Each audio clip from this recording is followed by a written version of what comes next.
First, though, a small spark seems to have been ignited in the education debate this week. It may not turn out to be the light at the end of the tunnel, but the backing of the churches for the proposal to move the age of selection to 14 has had a guarded welcome, even from the minister, who is so ideologically opposed to the whole notion of selection. With me are Bishop Donald McKeown and the Reverend Trevor Gribben. You're both very welcome to Hearts and Minds.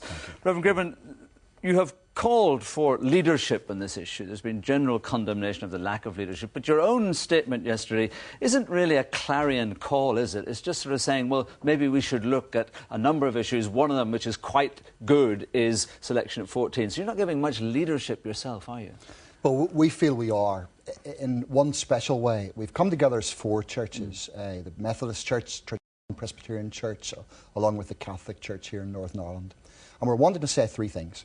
We're wanting to say that there's huge unease in the community amongst parents, teachers, school pupils, governors, everyone involved in education, and indeed across society. We know it in our congregations up and down and parishes up and down Northern Ireland. We want to say that this has to stop. It's going to get worse if nothing's done. And we are calling for something to happen. We're calling for proposals that were drawn up over the summer by a group of educationalists to be considered seriously. And equally importantly, we're calling for space to be created by politicians and others to let that detailed work by educationalists take place. But you're not saying that you are for selection or against selection. You're not really taking a stance in it at all, are you? We've commended proposals drawn up by that group of educationalists. It's important that people understand where that group were coming from. It was a cross-community group, first of all. It was representative of people who were in favour of academic selection, strongly held opinions in favour, and those who were strongly opposed. They came up with the embryo of a consensus, and that said that perhaps there shouldn't be academic selection at 11, but at 14, first of all, that would be the best place to make major decisions, and secondly, academic criteria could be used at 14, amongst other criteria, to help choose the appropriate pathway. Bishop McKeown, I'm still confused about where the bishops stand on this. I mean, the Catholic grammar heads came out saying that they were going to hold their own examination. You distanced yourself from that statement, and here you are backing another statement which says, well, a selection at 14 might be a good thing. Are you for or against selection? I think we're looking to find a system that works for everybody in Northern Ireland. We have wonderful schools across all sectors, whether in the grammar sector or in the non-selective sector.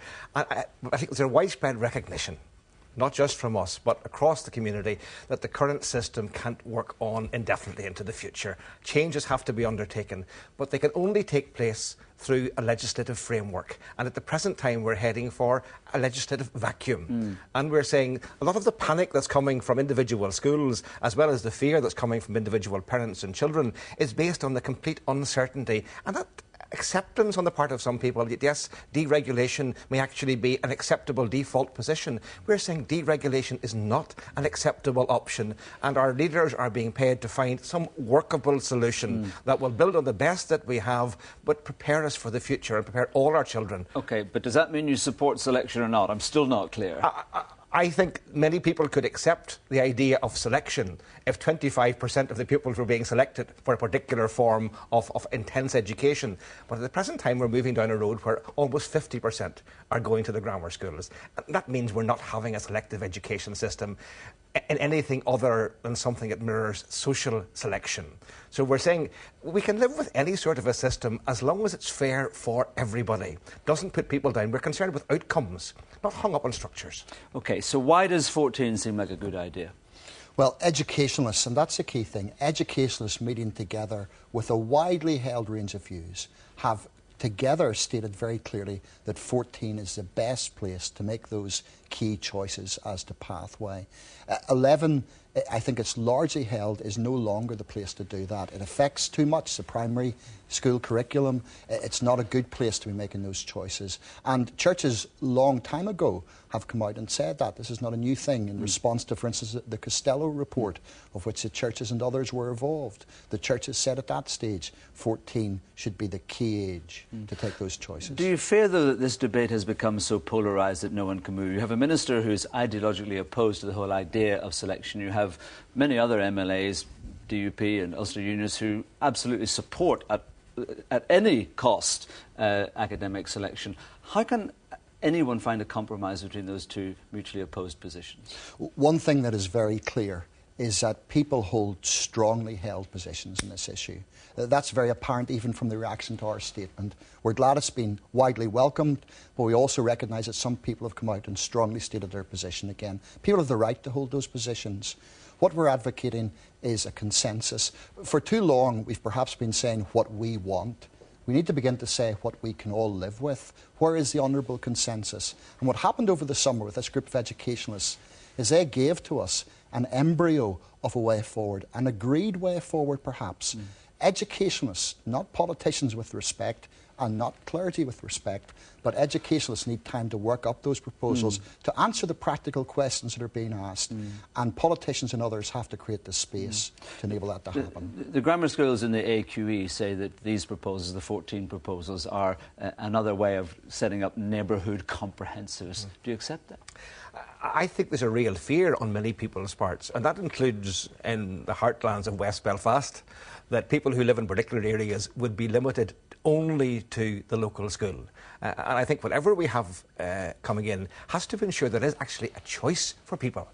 Simply dragooning them into a local area and giving no choice, depending on the aptitudes of the child or the particular fortes of a school, is not a suitable way forward either. That's not treating people with respect. But I think into the future, the schools that are currently classified as grammar will continue to be seen as having a real forte in those areas. There are other schools that will then, I hope, because we won't have that high-stakes exam at a level, be allowed to develop, being seen not just as the other half of the education system, but actually comparable schools with different fortes. I think we can find a way forward. All we're saying to politicians is, we give you every support, we give you every cover, please find an agreed way forward that will work for all our young people. And it has to be pretty soon. Yes, the clock is ticking. It's been ticking for a long time.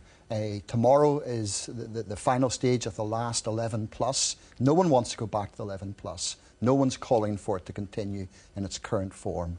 But politicians must create the circumstances to create the space. Something must happen this time next year.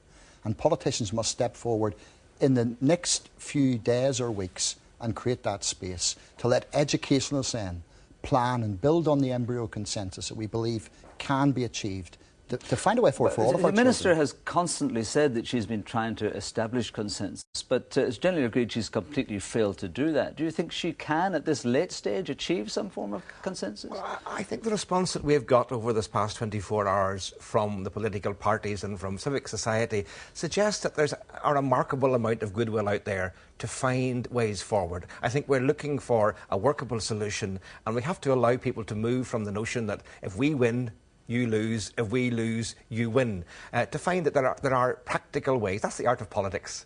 We're saying we're happy to be a bridge over troubled waters. We're happy to represent some sort of space in the middle where people can meet and find ways forward. But I think there's a real desire in all our political parties to find a workable solution. And we're saying, yes, change is possible. We can find something. And we're happy to encourage you down that road rather than just to be retrenched. Gentlemen, thank you very much indeed. Thank you.